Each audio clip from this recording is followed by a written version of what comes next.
Hello, I'm Brett Moss, and you're watching The Defining Moment for Creating the Culture of Conscience. Our guest today is Dr. David Gruder. Dr. David Gruder is the award-winning author of The New IQ, How Integrity Intelligence Serves You, Your Relationships, and the World. Dr. Gruder is a licensed clinical psychologist and co-founder of the Association for Comprehensive Energy Psychology. Among his academic degrees, he has a doctorate from the California School of Professional Psychology at San Diego. David and his wife Lori live in San Diego, California. Dr. David Gruder, welcome to The Defining Moment. It's really a pleasure for me to welcome you here to our studio today. It's my pleasure to be back with you. I've been looking forward to this. Thanks for coming. Our topic today is the 7 core life skills of awesome leadership. To get us started, please tell us, how did you discover the 7 core life skills?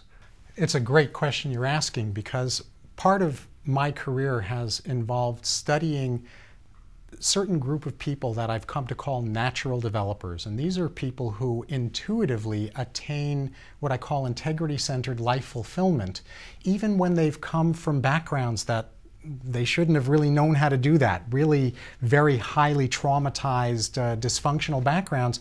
Natural developers, regardless of their background, seem to intuitively know how to do that. And in studying how they do that, and looking for their secrets, what I found was that over and over again, they intuitively upgraded 7 life skills that I came to appreciate in such deep ways through what these natural developers taught me, that I actually refer to these life skills as wise passions, because these skills live at the intersection of wisdom, passion, and compassion.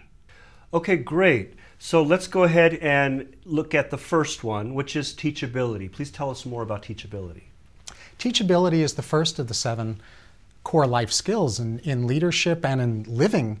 And what it is an ability to allow ourselves to go beyond our preconceptions in order to discover a different way of understanding ourselves or a situation or connection in the world, in a broader sense in the world. And it requires some pretty important elements. One of those elements is self-responsibility. I have to understand, in order to be teachable, I have to understand that I and I alone am responsible for how I understand what's going on in my world, in my life, in my insides, that I am the one that gives meaning. Because people who aren't responsible, who aren't self-responsible, the world does everything to them, and they're just simply helpless, hapless victims. And there's no possibility of learning something new, or of having impact, or of really connecting with others, or of feeling authentic even, if we aren't self-responsible. So self-responsibility is one of the key ingredients that creates teachability. Okay, what are some others? Another key ingredient is humility. I love that you said that. Oh. It's a kind of spiritual surrender, if you will. Yes. It's the opposite of arrogance. It's an attitude that says, yeah, there are things that I'm pretty confident I know, and there are things that I'm somewhat confident that I know something about, but I don't know everything about everything, and I don't even know everything about the things that I think I know a lot about. Okay. So that willingness to surrender into a state of humility is crucial for becoming teachable, because if I think I know, I'm going to be impervious to any input that doesn't match my preconceptions. You know, One of my sayings is, an ego in search of evidence always finds it. And because of that, we can find evidence for any preconception we have. But just because we find evidence that supports our preconceptions, that doesn't necessarily mean that that evidence is the most important evidence for us to pay attention to. Yeah, and so what does humility make possible? Humility makes it possible for us to have teachable moments. It makes it possible for us to say, if I don't know everything, then there's always something I can learn from you. And you're talking really about a lifestyle, right? Not just simply a way to be in the classroom. I'm talking about a way of life, and I'm talking about a way of leadership. Part of what I've seen in the leadership mentoring and leadership consulting that I've done over the years is that a lot of leaders got into leadership positions because of their self-confidence, which is a wonderful trait, and we'll talk about that in one of the other core life skills, which has to do with power. But oftentimes that self-confidence is not tempered by teachability. It's not tempered by a humility that says, even though I'm self-confident, and maybe, heaven forbid, because I'm self-confident, I have enough internal resources to have my preconceptions rattled up periodically so that I can emerge with an even clearer sense of things than I did before. Yeah. So it's crucial for leaders to be teachable. Yeah. Okay, fascinating. Thank you so much. The second core life skill for awesome leadership is self-care. Tell us about self-care. Self-care is our commitment and our capacity to maintain the level of life energy we need in order to be who we truly are, to be authentic, in order to bond with others and collaborate with others, to connect, and in order to have a positive influence in our world. So self-care is something that's very important as a life skill, especially for leaders, because a lot of leaders are so passionate about making a difference through the ways and the contexts in which they function as leaders that they can easily fall into the trap, as I've seen other leaders fall into and as I have fallen into as a leader, of thinking, well, I can neglect my own self-care because that doesn't really matter, and after all, self-care is kind of selfish, isn't it? But in fact, self-care is the opposite of selfishness. Self-care is the opposite of narcissism. It is the opposite of self-indulgence as well. So internal self-care includes things that most people ordinarily think about when they think of self-care, internal self-care, which is nutrition and getting enough sleep, well-being and exercise. It's a state of internal well-being, but it's one aspect of well-being, because internal self-care by itself doesn't really yield full well-being. Full well-being really requires all three of these elements of internal self-care and environmental self-care and logistical self-care. Environmental self-care includes relationships and our physical surroundings. So let me take both of those one at a time. Some people surround themselves with people who are passionately supportive of them as individuals and of them in terms of their mission in life and their passion in life and their leadership. Some people surround themselves with people who are destructive, who put them down, or who simply may not put them down, who just don't connect with them. They don't grasp why that person is so passionate about what they're passionate about. And it's very important. I mean, all of us have people like that in our lives, because we don't usually get to choose who's in our family. And some people in our family understand us and appreciate us, and some people in some of our families don't understand us the way that we would hope that they might. Yes. That's normal, that's human, that's families. Yes. It's not a black and white thing. It's not that we get rid of people who don't understand us. It's that when we're dealing with self-care, we become very knowledgeable about who we most connect with, who is most nurturing to us. And when we need our batteries recharged, we go be with them rather than with the other people that are part of our lives. Okay, very clear. Thank you so much. And another thing that's really important about the people piece is that some of us need to, when we need to recharge our batteries, we go be with ourselves. That's what introverts do. And some of us, when we need to recharge our batteries, we go be with other people, and that's what extroverts do. But all of us need our particular ratio or balance between alone time and people time. And when we violate our personal balance of that, we go into depletion. The environmental piece of outer self-care is that if our physical living environment is chaotic, or is a setting that we just dread coming home to, or if our work setting is chaotic or is a setting we don't like sitting in, then that's depleting. Okay. Then the third aspect of self-care, which is logistical self-care, has to do with how we manage the to-do list. You know, what a to-do list is supposed to be is it's supposed to be a servant to us to help us be efficient so that we have life, energy, and time for doing the stuff we're really passionate about. Unfortunately, what I find a lot of people are in the situation of is where the to-do list runs them. They're a servant to their to-do list. Thank you very much for that.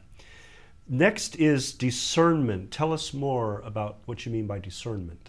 Well, discernment is the capacity to notice the data that's coming to us and distinguish information from interpretation so that we can determine what fits and what doesn't fit for us. Okay. Or what's, as a leader, what's a right fit for a leadership challenge or for responding to an issue in the leadership role that comes up on behalf of the organization that we're leaders in, or not.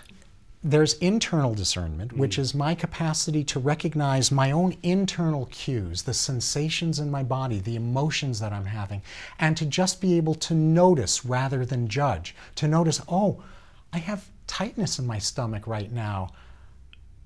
I wonder what my stomach is trying to tell me that my conscious mind is not aware of. Or I notice that I'm getting agitated in a way that I'm used to calling anger.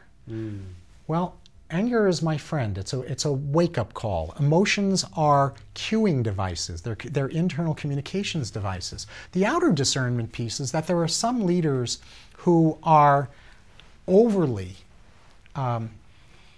dependent on other people's input, and then they get lost. They lose track of being able to be decisive as a leader. There are other leaders who are the opposite of that, where they are impervious to input. And both of those stances interfere with and sabotage leadership. So there should be a healthy balance between those two. Yeah, the healthy balance is being fully open to all input while always reserving the right and trusting my ability internally to chew on what I've heard, distinguish between what fits and partly fits but needs to be modified or doesn't fit at all, and also to be able to distinguish between truth, partial lies, and complete lies. Okay. And we live in a society today where there's a lot of spin doctoring going on. There's a lot of deception. Absolutely. And all of us have a responsibility to become much better at that kind of discernment. Yes. Okay. Excellent. Thank you. Fourth is harvesting. Why is that important? Well, harvesting is important because harvesting is our capacity to turn even unexpected, undesirable, and unacceptable life experiences into unexpected blessings. What it involves is learning how to thoroughly digest our life experiences. And what that means is that when I have a life experience that, especially, let's just focus for today on the parts of our life experiences that are the undesired, unexpected, unacceptable ones. Okay. Ordinarily, what people do when they have those experiences is they do one of two things. They either get crushed by them and feel victimized by them, or they start to take over control and they start saying, I am never going to let that happen to me again. And then they start being controllers, controlling addicts, trying to control people in situations to make sure that never happens to them again. Those are actually symptoms of not properly digesting a life experience. Because when we properly digest our life experiences, what we end up in is a state of gratitude. Gratitude is the bellwether. It is the signal that we are properly harvesting gifts from a life experience. And that doesn't happen overnight with undesired life experiences. We don't snap our fingers and we get there. Right. But ultimately, that's where we need to get. It's valuing, it's coming gradually to the point where we cherish that so that they are free to gather gifts from them. Very interesting. Thank you so much. The fifth core life skill for awesome leadership is power. Distinguish what you mean by power. Well, power is named power because in our culture, a lot of people have wrong relationship with power, and there are two ways to have wrong relationship with power. Oh, I don't do power. Mm-hmm. Power is bad. Power is nasty, and power is what those authority figures do corrupts. To harm people, and power corrupts. Or indulgent relationship with power, which is, I have power and I'm going to use it to get what I want, and if you don't like it, well, that's your problem. And I'm going to keep it at all costs. That's right. Etc. But neither of those is right power. And that's why this particular crucial leadership skill is called power, because it's very important for all of us to develop right relationship with power. What power really means is embracing our strengths, really knowing what our strengths are and embracing those, and also knowing what our deficits are, and embracing that every human being has a blend of strengths and weaknesses. And that's not something to be ashamed of, it's something to be awake about. So we develop power, right power, by having clarity about our strengths, clarity about our weaknesses. We develop right power by having right relationship with boundaries. Let me define what I mean by a boundary. A boundary is any limit I need to honor in order to love or work with you without resentment and with integrity. And we aren't usually taught how to recognize our boundaries and how to honor our boundaries in compassionate ways that don't end up manipulating other people to do what we think they ought to do. Right. True power knows how to do that. Okay, the sixth and next to the last core life skill is synergy. Very important. Tell us about synergy. Synergy is one of those keys to leadership. When we build on right use of power, then we can stand in our truth and in our authenticity. That's tied to our drive, our motivation to be authentic. That's what power is about.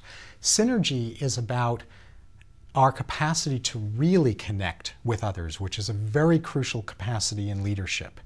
And unfortunately, the way that things work in this world is that there are two problem-solving strategies that are used far more often than synergy is used, and both of them fall far short of what leaders need in order to lead effectively. Those other two forms of problem-solving are coercion and compromise. Coercion is where I make you do what I think you ought to do, which if I have a lot of power, I can probably do that most of the time, but the cost of that is your resentment. The cost of that is our connection, our collaboration erodes over time, as it should, right? And compromise is where I have a position and you have a position, and then we try to figure out some gray, bland, middle area between your position and my position. Meet each other halfway. We meet each other halfway, exactly. And that halfway point is actually a half alive, half dead point for both of us. So we come up half short, or even feeling completely like we've gotten the raw end of the deal. Right. In leadership terms, that's called suing for peace. Suing for peace, okay. And even though that's the strategy that's most often pursued by leaders, it is not a sustainable strategy. It falls way short of what builds collaboration, of what builds sustainability in a relationship. You're saying it's a bankrupt paradigm. It is a bankrupt paradigm only in that it is overused. If compromise is used as a fallback plan, when all best wisely and capably facilitated attempts at synergy fail, then compromise is being used in a right way. But I have a feeling what you're saying is we don't even start with synergy. No, we don't. And the reason we don't start with synergy, Brett, is because most of us have not been trained in synergy. And the good news is it's very learnable. Okay, good. So how can a person become a synergy-centered leader? Well, there's a lot to that goes beyond our interview, but let me give our listeners a couple of specific pointers that they can start using right away. Yeah. The most important one is to start to learn how to look underneath positions and postures, those surface positions where I say, this is the outcome that I want, or the other person says that. And peeking behind that is about looking for a core intention. what do I hope to attain? What do I hope to achieve through that proposed solution? What is the passion or the value or the ethic or the intention or the purpose? There are two things we can find when we peek underneath. One is that what we thought we wanted isn't exactly what we actually wanted, but we hadn't peeked deeply enough underneath the surface to find out what we really wanted. The other outcome is that we end up finding out that there is more than one way for us to get what we wanted. Right. In addition to the posture or the position we took, in addition to the proposed solution. That didn't occur to us that there's more than one way. And through conversing about our core intentions rather than doing arm wrestling about our respective positions, we get to come up with creative solutions that actually can meet both our core intentions, but in a form that neither of us would have thought of. And this is invaluable for any kind of leadership, whether you're talking about negotiating a peace deal in the Middle East or a contract for exchange of goods and services. It's mandatory. It's not optional. I have done a lot of consulting over the years because I'm a combination of clinical psychologist and organizational psychologist, and I've done training for ambassadors to the World Trade Organization, for example, where they taught me that the two strategies that are used in the WTO are coercion, and if coercion fails, then compromise is the backup plan. Yeah. They needed me to teach them synergy-oriented problem solving and negotiation had to skills. have transformed the way they do business. It started to open up all kinds of eyes, and now the entire World Trade Organization really needs that training so that they can all get on the same page about that. It actually, that intention is actually embodied or articulated in the preamble of the Constitution of the World Trade Organization, but it's not acted on. And it's not acted on because people don't care, because the ambassadors I worked with, at least, the group that I worked with, were wonderful, caring people whose hearts were in the right place, with very few exceptions. But they weren't trained, so they didn't know how to do it. Yeah, that makes all the difference. Yeah. Okay, excellent. Thank you so much.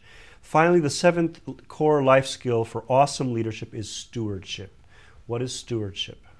Stewardship is the expression of our motivation, our core motivation to have positive impact in the world. What stewardship says is that I can't be a whole person unless I am, in part, I'm not only honoring my authenticity, I'm not only honoring my desire to connect with other people, but I'm also honoring the fact that I am part of collectives. I am one member in larger groups that I'm connected with. And the big problem we have today with stewardship is we have upside down stewardship, as I refer to it. And what that means is that our first allegiances as leaders are to the organization that we lead. And we pursue whatever the objectives are of our organization as though the organization really doesn't have impact in the rest of the world.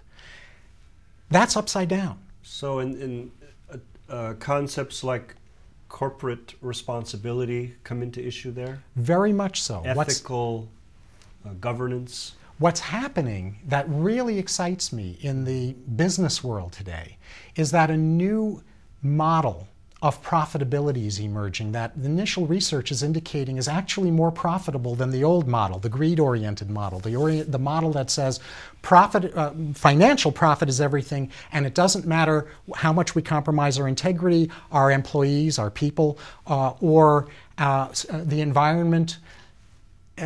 Profit is profit, and we've got to pursue that no matter what. Our pursuit for resources, right, etc. Now, the model that's emerging is technically referred to as the triple bottom line of profitability in business. And that triple bottom line brings us into business-oriented integrity because it says, yes, we're a business, so of course we have a responsibility to generate a profit. The way we generate a profit financially is through making sure that our people are passionate about their work, that they are experiencing themselves as working in a principle driven company that values them as individuals expressing their authenticity, their connectiveness, and their capacity for positive impact. Because when employees feel that, they are far more loyal to the company, they're far more productive. Their sick time goes way down, and that means profitability goes up because they're taking care of their people in a way that goes way beyond salary and perks and benefits and bonuses. You're talking about having each and every employee be a true stakeholder in the enterprise. Absolutely. And the way that a business can engender that in employees is not only to teach them these 7 core life skills as the centerpiece of their employee development programs, the soft skills in the employee development programs apart from the technical knowledge. It's not only to do that, but it's to help each employee really grasp how they make a difference, specifically in the profitability and the sustainability of that company. And it goes beyond that too, because employees who know that their company is producing a product or a service that really does serve collective highest good, employees who are part of companies like that, they look forward to going to work because they know they're making a difference. They put out the extra mile because they know they're making a difference, even if they're not paid 100% of what they might be paid if they worked somewhere else. Because in fact, for most people, even though money is important, these kinds of deep nourishment benefits that employees can get in a triple bottom line oriented company outweigh a desire to go somewhere else for a slight increase in pay. Because every human being is born to make a contribution, to make a difference to others. And we starve if we don't. Life fulfillment lives at the intersection of authenticity, connection, and impact. And if we neglect any of those 3 aspects of what a whole human being is, we will not attain the life fulfillment we seek, no matter how much wealth or no matter what kind of lifestyle we create. Okay, fascinating. On that note, Dr. David Gruder, how can our viewers get a hold of your book, The New IQ? They can order it from their local bookstore or from websites like Amazon.com or BarnesandNoble.com, or they can go to thenewiq.com, www.thenew, the letter I, the letter Q.com, where they can learn about a lot more than just the book. They can look at the accompanying workbook and the Integrity Watch blog that I maintain and the Integrity Stimulus Plan that I make available. Okay, excellent. Dr. David Gruder, thank you so much for having been our guest. It's been fascinating. I'm really just thrilled to have had you as our guest today. Thank you so much. My pleasure. You've been watching The Defining Moment for creating the culture of conscience. You can find us on the internet at www.definingmoment.tv. Thanks for watching and have a great day.